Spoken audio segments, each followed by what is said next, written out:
Hi, everyone. Welcome back to Winner's Circle. This past weekend in Ontario, we had two big tournaments. Out in Baden, Ontario, we had the Foxwood Open, which was a USDGC and throw pink qualifier. And up in South River, we had the Black Fly Fling, which is a qualifier for the Ontario Provincial Championships. With me today, I have the MPO and FPO winners from both events.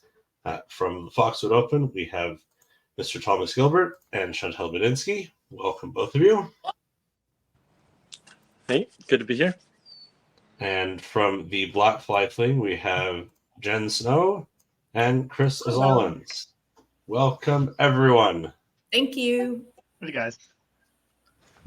Now, three of you have won your tournaments in back-to-back years. Congrats to Thomas, Chris, and Chantel for accomplishing that feat.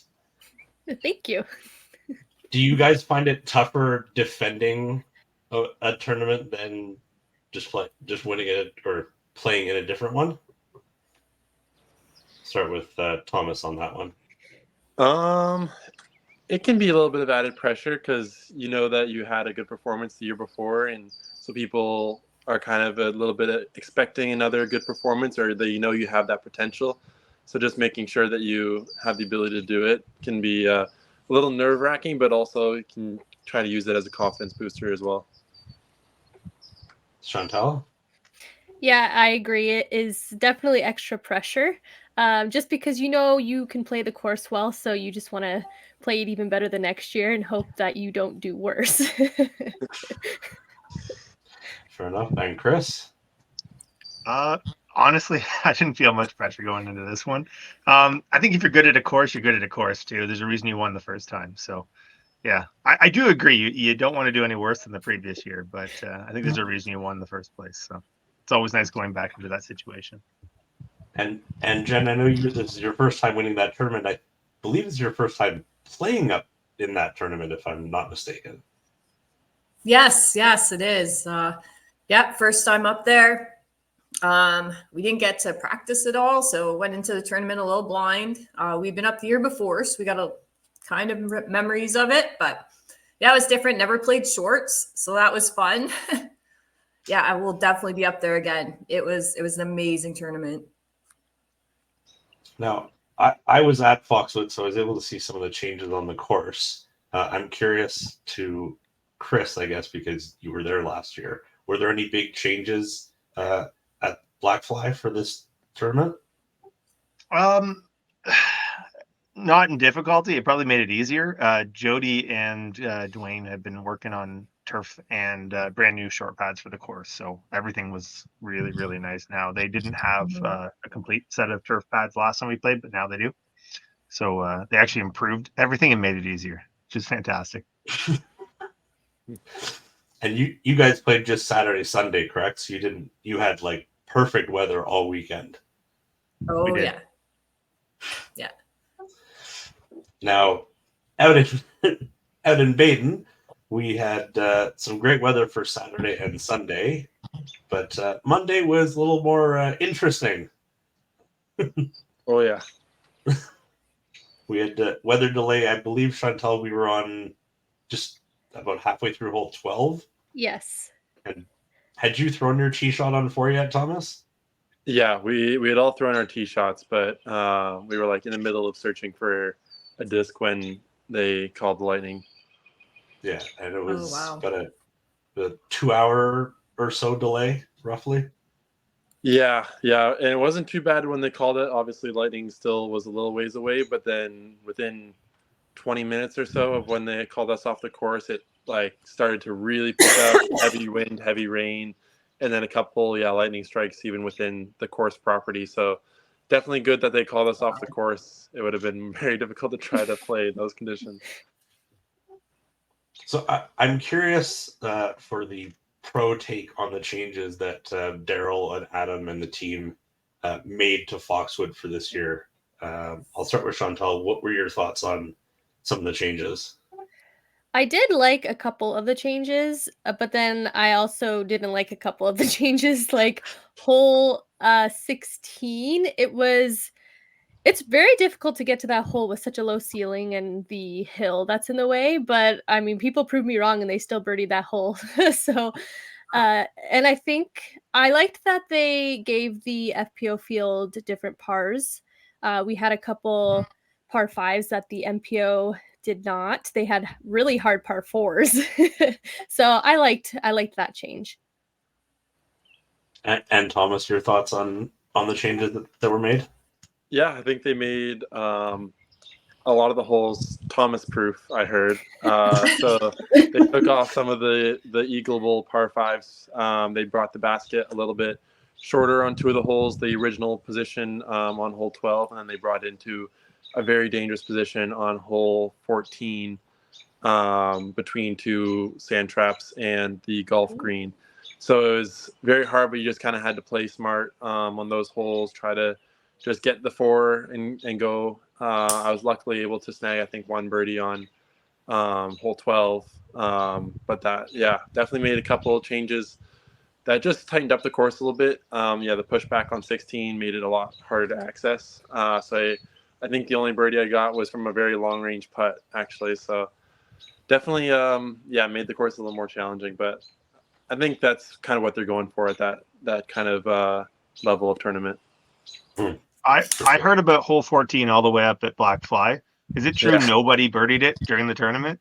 Not a single person. I mean, there wasn't really a good reason to try either, though. It's like I think anybody who tried birding it, I saw lots of high numbers, like double, triple bogeys on that hole. So I was like, no thanks. I'll just try to jump putt my third shot up to the green, because that's the only way I felt comfortable trying to stick it. Mm-hmm. Yeah, I can confirm. Triple bogeys definitely happened on that hole. I only threw 5 shots just because 3 of them happened to be in a hazard. It's my fault. I'm sure the wind was the normal Foxwood wind.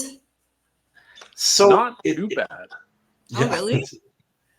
Yeah, the Saturday and Sunday, the first 2 rounds were really just like very light breeze. There were some moments in each round that was a little breezier, and it kind of picked up each day. I think Saturday was almost no wind at all. Sunday we had like a kind of steady breeze, but nothing that like made the course too challenging. And then Sunday it started out really windy before the storm came through, and then it kind of calmed down for a little while and then picked up a little bit, I think, near the end of the round as well. Wow. Yeah. And because of the 2-hour delay, I believe, Thomas, you guys finished almost in the dark. Yeah. We think we finished, like, last putts dropped in just after 9 p.m. Chantel, I'd say Chantel was, I guess, pretty good that you guys were out almost, most of the way through the course at that point. So at least you had daylight. Yes. And we had a little bit of rain when we came back, but then it was like so calm afterwards. So that was nice. So I'll just ask, what's up next for everyone here? We'll start with Chris. Nothing this weekend, thank goodness. And then I think we're headed to Top Link Open in 2 weeks. Should be fun. That's it. I'm gonna relax for a weekend. It's great. The rest of the season's pretty busy. Thomas, what's next for you? Same, a nice weekend off next weekend, but then I have the start back into my tour swing. I have the Portland Open up next, and then finishing with Beaver State Fling. And then I'll actually be up in BC for like 3 weeks, doing 2 of the A tiers up there, and then running my own little fun event series, the Battle of Big Maple, which will be fun to see how I can run a tournament for kind of my first go. Well, definitely wish you all the best of luck with that. Yeah, thank you. So, sure, some of us know that running a tournament is it's a lot to do.